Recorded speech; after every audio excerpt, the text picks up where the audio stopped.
Molt bona tarda i benvinguts una setmana més a l'Apunts. Rumor de Agua Redonda, antologia 1998-2010, és el nou llibre del cambrilenc Ramon García Mateos. Avui a l'Apunts hem volgut parlar d'aquest llibre i per això ens acompanya el seu autor. Ramon, bona tarda. Hola, muy buenas tardes, Monse. D'entrada, un títol molt suggerent. Sí, bueno, el título es un título que tiene su historia, ¿no? Viene de, bueno, yo traduje hace unos cuantos años al castellano la poesía de un magnífico poeta catalán, que es el tortosino Gerard Vergés, que salió publicada como La raíz de la mandrágora. Y hay un poema de Gerard en el cual él habla, en la traducción que yo hice, del agua andariega de las norias, ¿no? El agua de las norias que camina, ¿no? Si ese agua camina, evidentemente, ha de caminar haciendo círculos, ¿no? Por lo tanto, es de alguna manera agua redonda, ¿no? Entonces yo cuando pensé en el título para el libro y un poco en la idea de lo que el libro esconde, lo que el libro tiene, pensé que esa referencia era muy bonita, ¿no? La idea de una serie de temas recurrentes, ¿no? Sobre los cuales te vas moviendo de una manera más o menos constante, que van volviendo una y otra vez, que abandonas durante un tiempo, que vuelves a recuperar, ¿no? Y es un poco como ese rumor de palabras, y a mí me gustaba mucho la idea del rumor de Agua Redonda. Yo creo que resumía muy bien la intención del libro. En buena medida se lo debo a Gerard, se lo debo a la poesía de Vergés. De fet, aquest és un llibre que, com diu, és una antologia, recull alguns dels poemes dels teus últims 12 anys. Sí, en realidad prácticamente, salvo de un par de libros iniciales, yo creo que es una muestra de casi toda mi producción poética, o prácticamente toda mi producción poética. Recoge también algunos inéditos, muy poquitos, porque bueno, al ser una antología me parecía que lo fundamental era recoger sobre todo la labor ya hecha, ¿no? Y luego pues es un ramillete de 4 o 5 poemas que no han aparecido en el libro y que probablemente, imagino que en algún momento puedan aparecer en algún otro libro. De todas formas, no se construye el libro, digamos, como una antología al uso, una antología. Las antologías clásicas habitualmente suelen disponerse en orden cronológico, ¿no? Es decir, si recogen una serie de poemas, empiezas por el primer libro, el segundo, el tercero, el cuarto, ¿no? A mí lo que me apetecía más cuando se preparó la antología era que funcionase casi como si fuese un poemario nuevo. Es decir, aunque fuera, digamos, un libro de libros, en cierta forma, ¿no? Que el lector que se acercase a él se pudiese enfrentar como si se tratase de un libro, digamos, unitario y perfectamente trabado en sí mismo, ¿no? Entonces, claro, los poemas se mezclan, son 6 grandes, digamos, 6 grandes bloques, 6 grandes líneas, esos, digamos, motivos que decía antes, ¿no? Recurrentes, a los que vuelves una y otra vez, y en ellos los poemas no hay ningún orden, más que intentar darle, me refiero a un orden cronológico, sino que hay digamos, una ordenación temática y buscando darle una coherencia interior al libro. O sea, que el lector que se acerca al volumen pueda leer como si se tratase de un libro nuevo, de un libro, digamos, bueno, no una antología, no un ramillete de poemas, ¿no? Sino un libro. De fet, dius aquests temes recurrents, temes que són l'escriptura, la literatura, l'amor, la mort... Sí, a ver, bueno, claro, en realidad nos movemos y es que la literatura se ha movido, yo creo que desde Homero prácticamente, pues hasta hoy, jugando siempre con los mismos grandes temas, ¿no? No sé quién fue quien dijo aquello de toda historia tiene en Homero su punto de partida, ¿no? Bueno, pues en la poesía en realidad yo creo que también prácticamente todos los grandes temas están planteados, ¿no? Lo que nos queda a la gente pues que nos gusta forjar versos y estas cosas es intentar decirlo de otra manera. Y a ser posible decirlo de una manera más atrayente o más sugestiva o con más capacidad de alguna manera de conectar con el público lector, ¿no? Pero bueno, pues el tema, digamos, de alguna manera de la infancia, el tema elegíaco, ¿no? De la infancia, del tiempo perdido, no tanto la infancia como aquello que se pierde, ¿no? En algunos casos, o en otros poetas, el tema elegíaco se centra, por ejemplo, en la patria o en el entorno o en el país perdido. El caso, por ejemplo, de los poetas del exilio después de la Guerra Civil Española, por ejemplo, ¿no? En los que no hemos, bueno, pues gracias a los hados, ¿verdad?, no hemos tenido que sufrir eso. El tema elegíaco suele ir más al tiempo perdido, ¿no? A los años pasados, al tema de la infancia, ¿no? El tema evidentemente del amor que tú decías, el tema de la muerte. A mí me parece además un tema muy interesante también el tema de los paisajes, digamos, de las ciudades, de los entornos, de los lugares a los cuales te has sentido ligado de alguna manera, esos lugares en los que, como decía Félix Grande, alguna vez fuimos felices y a los que probablemente no merece la pena regresar porque nunca recuperaremos aquellos pedacitos de felicidad que tuvimos alguna vez, ¿no? Hay también otra línea que es el de la poesía de corte tradicional o de la llamada poesía neopopular, de alguna manera, ¿no? Que a mí que es un ámbito que también me interesa mucho, todo lo relacionado con la poesía oral, con la literatura tradicional, porque creo que hay logros extraordinarios en la voz anónima del pueblo, en esos poemas y esas cancioncillas que circulan o han circulado durante siglos, que a la mayor parte de los poetas cultos o llamados cultos, ¿verdad?, nos gustaría poderlos haber firmado alguna vez, ¿no? Bueno, son esos media docena de motivos, ¿no?, los que organizan el libro, ¿no? De fet, és un llibre que està editat per la Diputació de Salamanca. De fet, ho sabem, el Ramon García Mateos, cambrilenc de fa anys, però no de naixement. I està, a més, en un llibre d'una col·lecció d'escriptors salamanquins, si no m'equivoco. Sí, es un proyecto muy bonito. Actualmente en Salamanca hay un centro cultural que se llama Instituto de las Identidades. Lo dirige Paco Blanco, Juan Francisco Blanco, que es un hombre muy ligado al ámbito de la cultura. Fue el que, digamos, coordinó todo el proyecto de Salamanca, Capital Europea de la Cultura, hace ya unos cuantos años. Y él fue el que yo creo que se ideó una colección dentro de las publicaciones de la Diputación que fuera de autores ligados a Salamanca. Digo que es muy bonita la idea porque no son autores salmantinos, no somos autores salmantinos en el sentido de nacimiento, sino de ligazón, ¿no? Yo sí soy de nacimiento en este caso, ¿no? Pero por ejemplo los que me preceden son dos magníficos poetas ambos, Tomás Sánchez Santiago, que es zamorano, y Luis Javier Moreno, que es segoviano. Ambos, sin embargo, tienen relación con Salamanca, uno porque estudió en la universidad y colaboró muy activamente, otro porque además ha dado clases también en la propia Universidad de Salamanca, ¿no? Es decir, que es una colección de autores salmantinos, pero muy abierta, en el sentido de gente que ha tenido algún tipo de relación con la ciudad, con el mundo literario, etc. A mí me hizo mucha ilusión cuando me lo propusieron y además pensé que era, bueno, pues un buen momento, justamente ya que te hacían la propuesta de preparar una antología, ¿no? Porque claro, una antología es muy complicado, salvo que te la hagan, es una posibilidad, claro, o te propongan la publicación, ¿no? Si no, normalmente, desde el punto de vista editorial, es mucho más fácil siempre sacar a la luz un libro nuevo, ¿no? Dar a la luz un nuevo libro, y una antología es más difícil, ¿no? Tiene la ventaja, de alguna manera, pues de esa colección tan bonita, y tiene la desventaja, diríamos también, de todo lo que son las colecciones institucionales, que bueno, pues que tienen siempre una distribución mucho más pesarosa, más difícil. Si ya las colecciones, digamos, comerciales, entre comillas, ¿no?, con lo que tiene de comercial la poesía, cuesta el que se difundan y cuesta el poder encontrarlas en librerías, normalmente las colecciones, digamos, de instituciones, ayuntamientos, diputaciones, gobiernos autónomos, etcétera, todavía es más complicado que se puedan distribuir. Pero bueno, ya sabemos también, evidentemente, que no es un ámbito donde nos vayamos a hacer de oro, ¿verdad?, vendiendo libros de poemas, ¿no? Pero bueno. De fet, és un llibre que vas publicar fa mig any, però que ahir precisament vas voler presentar a Cambrils, a l'Institut Cambrils. Sí, a ver, el libro salió a final de diciembre de 2010, se hizo una primera presentación en Salamanca, una presentación pública, diríamos, no como un acto, sino como una rueda de prensa, con la asistencia de medios de comunicación, televisión, radio, etcétera, con la presidenta de la Diputación, el diputado de Cultura, estas cosas, ¿no? Y yo evidentemente pensé que me apetecía mucho poder presentarla en Cambrils, entre otras cosas. Bueno, Cambrils es mi pueblo, evidentemente, ¿no? Yo llevo aquí pues 26 o 27 años, ¿no? Y es mi entorno, es mi mundo. Aquí yo he estado, bueno, pues estoy encantado de la vida, tengo mi instituto, tengo mi trabajo y tengo mis amigos y está mi gente, ¿no? Yo pensaba que sí, que había que hacer la presentación en Cambrils, ¿no? Por motivos, digamos, de tipo personal, esa presentación se tuvo que ir retrasando. La idea inicial era haberla hecho en marzo, antes de San Jordi, y bueno, por distintas razones no se pudo hacer. Y ahora, hace poquito tiempo, hablando un poco de la idea, llegamos un poco pues a la misma idea, a la misma conclusión, ¿no? Y bueno, se nos echa el verano encima y no merece la pena presentarlo en octubre o en noviembre, ¿no? Bueno, pues vamos a hacerlo, lo hacemos en mayo, y la verdad es que, bueno, muy bien, porque la gente que yo quería que estuviera van a estar.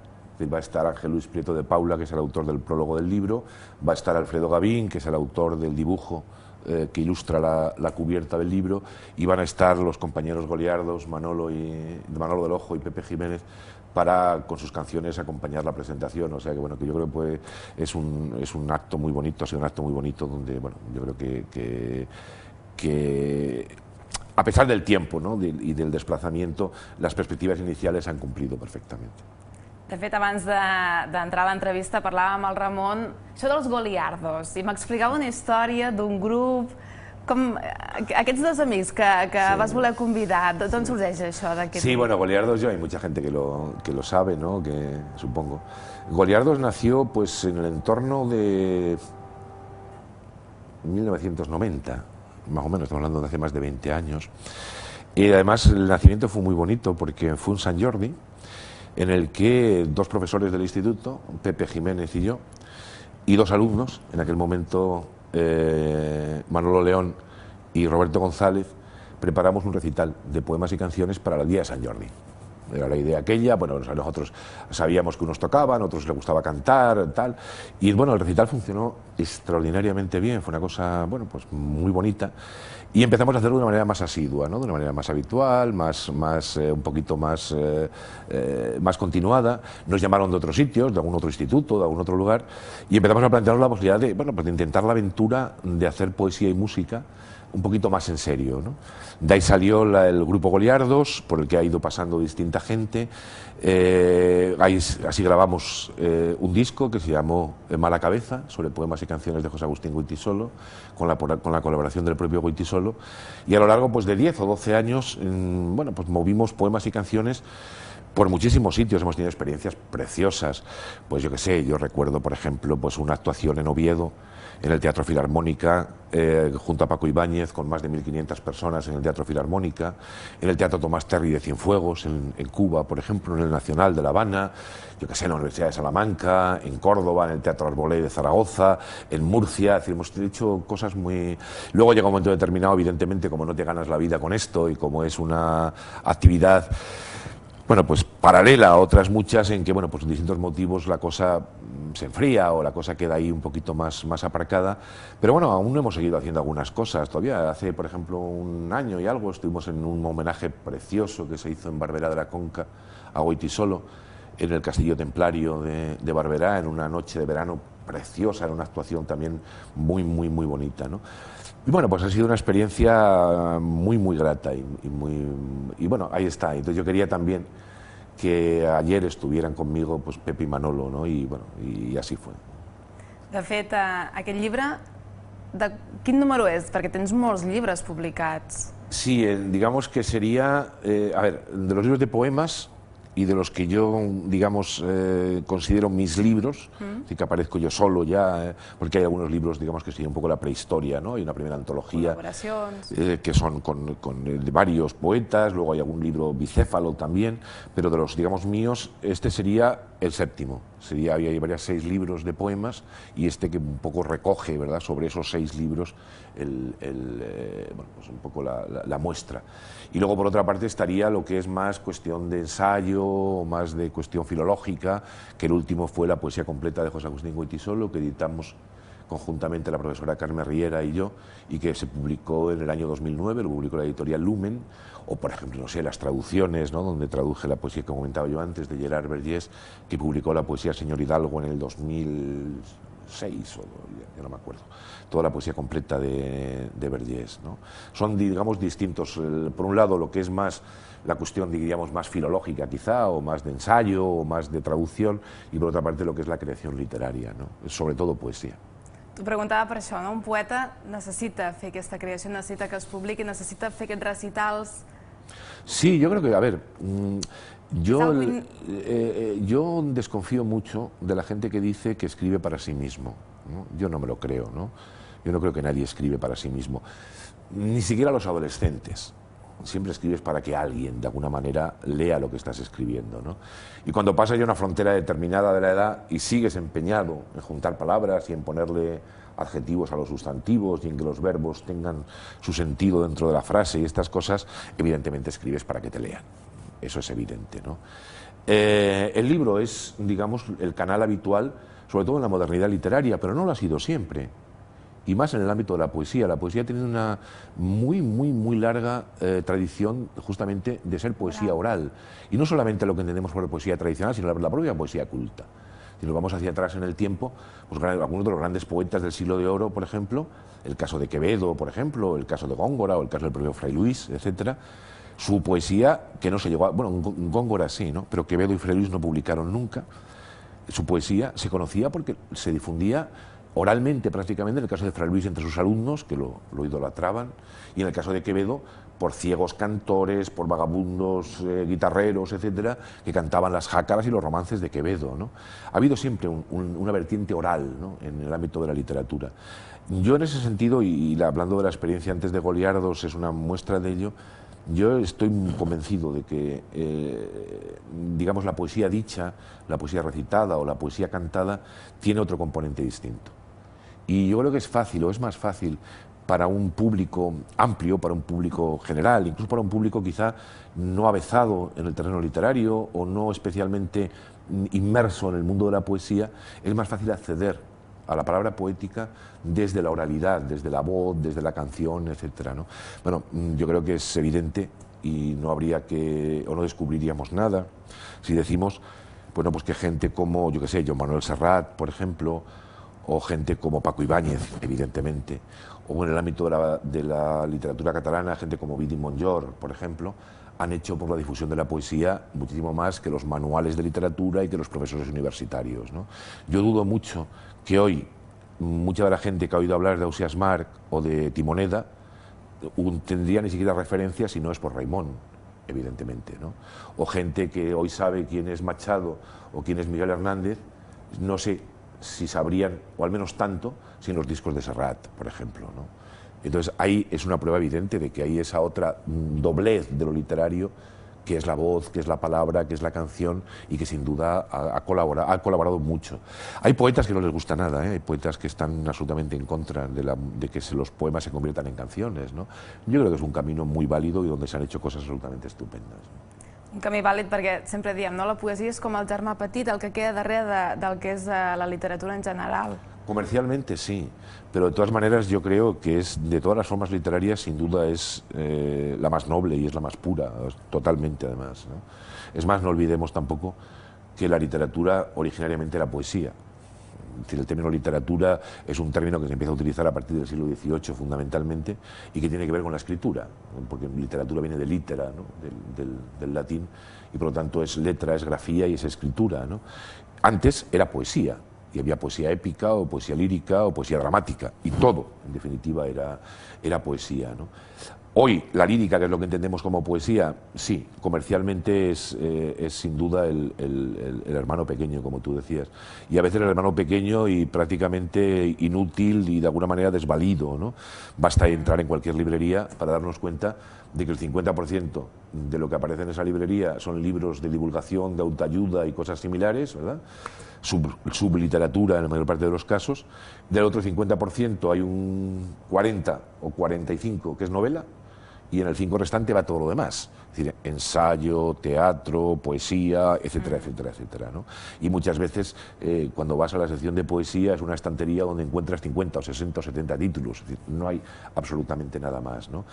Pero también es verdad que sin duda la forma, yo creo que es donde el lenguaje alcanza las cotas más altas de expresividad, donde además el poeta puede jugar y puede, diríamos que retorcer, ¿no?, el lenguaje hasta los límites prácticamente que quiera, hasta donde el lenguaje incluso le permita, ¿no?, llegar, y donde la capacidad de connotar, es decir, de sugerir, de decir aquello que no se dice, es además más amplia y más expresiva. Además con una libertad tremenda, ¿no?, porque el novelista, por ejemplo, una vez que está metido, digamos, en el circuito literario, y sobre todo cuando ha conseguido algún libro importante y ha conseguido vender, tiene evidentemente un condicionante muy importante, y es conseguir que su siguiente libro consiga, claro, evidentemente, y lo va a tener de alguna forma el empuje desde la editorial y la presión de alguna forma, ¿no? El poeta no. El poeta, en definitiva, como la poesía sabemos que quien más vende, pues vende 10.000 ejemplares, ¿verdad? Y estamos hablando probablemente pues de Antonio Gamoneda o de Félix Grande o yo qué sé, o de Joan Margarit, ¿verdad?, de los grandes, de alguna manera hoy de los grandes nombres. Pues bueno, en realidad te puedes permitir hacer lo que te dé la gana, ¿verdad?, y jugar con la expresividad poética sin ningún tipo de condicionante, ¿no? Es decir, llego hasta ahí porque no soy capaz de llegar más lejos, no porque nadie me lo impida, no tengo ninguna cortapisa, no, es que el editor me ha dicho que no puedo, no, aquí no. Aquí tú puedes hacer lo que te dé la gana, ¿no? Y por lo tanto liberas el lenguaje y liberas la expresividad de una manera absoluta, ¿no? De fet, sentim el Ramon i fa venir ganes de llegir poesia. Jo, sincerament, no sóc assidua en la poesia y... Yo creo que hay una... Que la sabes vendre. No, es que yo creo que ayer por la mañana, hablando con Carmen aquí mismo en la radio, ¿no? En una pequeña entrevista, yo creo que hay una mala, como digamos, una mala prensa, en cierta manera, ¿no? Yo lo he dicho muchas veces eso. Yo creo que la gente tiene ciertas reticencias. Ocurre con otros ámbitos, por ejemplo, que sé, con la ópera, dentro de la música, ¿verdad? Ocurre, yo que sé, con el arte abstracto, con según qué cosas, la gente ya dice, bueno, es que, a ver, esto no lo voy a entender, esto yo no estoy preparado, es que yo no tengo educación. Y no es verdad. Yo creo que a veces es simplemente abrir, ¿no? Un poco, no sé, abrir los sentidos y dejarte empapar. Claro, evidentemente, cuando hablamos de poesía, como cuando hablamos de música o hablamos de arte, no podemos generalizar. Y claro, evidentemente, según qué poetas, de cualquier lengua además, no es igual, ingleses, rusos, españoles, es igual, ¿no? Bueno, tú no puedes utilizarlos como puerta de entrada a la poesía, porque evidentemente te van a castrar tu capacidad de... Dices, no, es que no entiendo nada. Bueno, claro, es que no entiendes nada. Es como nadie puede empezar, yo qué sé, su afición lectora en el ámbito de la narrativa, pues empezando por el Tirán lo Blanco, empezando por el Quijote, con 12 años. No, has de empezar con otras cosas. En la poesía también. Pero si eres capaz de empezar y de entrar por una puerta, digamos, que se abra fácilmente, ¿verdad? Después yo creo que es un recorrido muy satisfactorio, muy pleno y además donde uno puede disfrutar enormemente, ¿no? El poema tiene algo magnífico y es que admite tantas lecturas como lectores haya, pero es más, el propio lector puede llegar a hacer tantas lecturas del poema como situaciones vivas. Es decir, un poema leído a los 20 años, por ejemplo, ese mismo poema leído a los 30 años y ese mismo poema leído a los 50 años son tres poemas distintos. Simplemente porque tú, como lectora, o yo como lector, hemos cambiado. El poema no. Pero cada lectura es una lectura distinta. Incluso pasa a veces con poetas. Yo eso lo digo siempre a mis alumnos, ¿no? Que es un ejemplo perfecto, que es el de Gustavo Adolfo Bécquer. Bécquer es un poeta que entusiasma, sobre todo en la adolescencia, y especialmente a las lectoras femeninas, sobre todo a las mujeres, que se rechaza de una manera además muy frontal en la primera juventud, que cuando llegas a los 20 y tantos años dices, joder, macho, qué tío más cursi, y que recuperas cuando pasas de los 40. Y vuelves otra vez y dices, no, pues no, de verdad que no, es un poeta como la copa un pino, ¿no? Y la diferencia de lectura de los tres Gustavo Adolfo Bécquer está solamente en ti, no está en él, evidentemente. Entonces la poesía tiene eso que no lo tiene en otros muchos ámbitos de la literatura, ¿no? Es mucho más complicado, evidentemente, leerse uno 3 veces o 4 veces, yo qué sé, pues una novela de 500 páginas, ¿no? El poema admite además eso, ¿no? Admite, bueno, todas las lecturas que tú quieras. Y además tiene otra ventaja estupenda, es que un poema te puede salvar un libro, ¿no? En una novela es muy difícil, pero en un libro de poemas, un solo poema, a veces, dices, no, es que a mí de este libro me gusta este poema. Tú dices, es que ya vale. O sea, te gusta un poema, ya está. Es como cuando de un disco te gusta una canción y la escuchas 50.000 veces y te ha salvado el trabajo, el álbum, aquí te ha salvado el libro, ¿no? Sí, sí. De fet, canviem una mica de qüestió, el Ramon també és el director de l'Antena del Coneixement de la URB Cambrils, que ens va portant a conferències, xerrades per fer-nos una miqueta més savis. Arribem ja a la recta final. Sí, estamos ya, bueno, este acto de ayer, que yo he estado muy contento, ¿no?, de poderlo circunscribir aquí dentro de la antena, es un poco ya casi el penúltimo, ¿no? Cerraremos las sesiones del aula de poesía el primer viernes de junio. Todos los primeros viernes desde octubre hasta junio se celebra el aula de poesía y acabaremos el año con algo que también se ha convertido en tradicional, porque lo empezamos con la primera edición, lo hemos seguido manteniendo, que son los premios de excelencia para alumnos de Cambrils. La URB concede normalmente a través de las antenas un premio de excelencia en bachillerato. Tiene una lógica además tremenda, ¿no?, porque son sus futuros clientes, obviamente, ¿no? Entonces la universidad premia a aquellos alumnos de bachillerato que han sacado mejor nota, pues bien en la selectividad o en ambas cosas, o bien incluso depende en cada antena. Nosotros hacemos la media de bachillerato y selectividad, para que no haya ningún tipo de apreciación subjetiva, ¿verdad?, sino puramente objetiva. Pero además desde el Ayuntamiento también se incluyen premios de excelencia para ciclos formativos, tanto de grado medio como de grado superior, y para alumnos de la Escuela de Música de Cambrils que finalizan ciclos. Son, por lo tanto, 4 premios de excelencia que se entregan normalmente, no me recuerdo, pero sé, es los primeros días de julio, no sé si es la primera semana o la segunda semana de julio, normalmente para permitir ya que el ciclo esté cerrado, que tengamos las notas de selectividad, que estén hechas todas las... Es un acto, bueno, normalmente muy íntimo, porque suelen acudir pues los alumnos, su familia, los tutores, profesores de los centros. Se hace además para darle cierto empaque en el salón de plenos del Ayuntamiento, con la presencia habitualmente del vicerrector o la vicerrectora, en este caso, la profesora Chon Ricard, de actividades, digamos, de relaciones sociales de la universidad, con el alcalde o el concejal correspondiente, y bueno, es un acto muy bonito, sobre todo para ellos, ¿no?, porque es un reconocimiento que te viene a decir, bueno, pues en el ámbito de bachillerato, al menos objetivamente, porque ya sabemos todos que estas cosas tienen otra doblez, ¿no?, pero objetivamente, él es el mejor alumno de ciclos formativos de grado superior y de grado medio, y el mejor alumno de la Escuela de Música, y para ellos, bueno, hay que ver la cara muchas veces de los familiares, sobre todo de los abuelos y estas cosas, que es una cara de satisfacción y de alegría tremenda, ¿no? Y ese será el último acto, y luego reiniciaremos el curso 2011-2012 de cara a septiembre-octubre. Molt bé. Doncs avui hem volgut convidar el Ramon García Mateos, ho hem dit, ha presentat aquest llibre Cambrils. ¿El podem trobar a la Galatea? Sí, supongo que sí, que estará aquí en la librería. Y bueno, ya sabemos, lo decíamos antes, hay ciertas dificultades a veces de distribución, pero yo también lo digo siempre, y la mejor manera en estos casos, los libros que están en activo, diríamos, si nos encuentran, es pedirlos. A ver, los que vamos teniendo una edad, nos acordamos de cuando pedir un libro significaba un mes de espera. Hoy no. Hoy con los medios que hay, a veces las librerías te pueden tener un libro de hoy para mañana. O sea, se pide la librería o la editorial a quien lo edita, te lo manda por no sé qué y al cabo de 2 días lo tienes aquí. O sea, que no hay problema para poderlo encontrar. Jo voldria acabar, i si et sembla bé, fent-ho boniquet, potser és una mica precipitat, però em tries un poema i acabem el programa... Sí. Doncs m'acomiado mentrestant, us deixem amb el Ramon García Mateos, que ens llegeix un dels poemes d'aquest llibre que acaba de presentar, Rumor de Agua Redonda. Fins la setmana vinent ens trobem aquí a l'Apunts, com sempre, amb molta més cultura. Adéu-siau. Tal vez el gesto último prevenga la insidiosa mentira de la muerte, sin ciega falsedad ni cobardía, sin esperanza vana o triste espera. La muerte es el final, cierra el camino.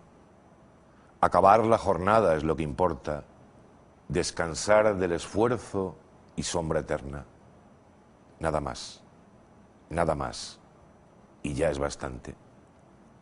Quisiera un gesto de torero antiguo, inmóviles los pies sobre el albero, dispuesta a la Verónica imposible.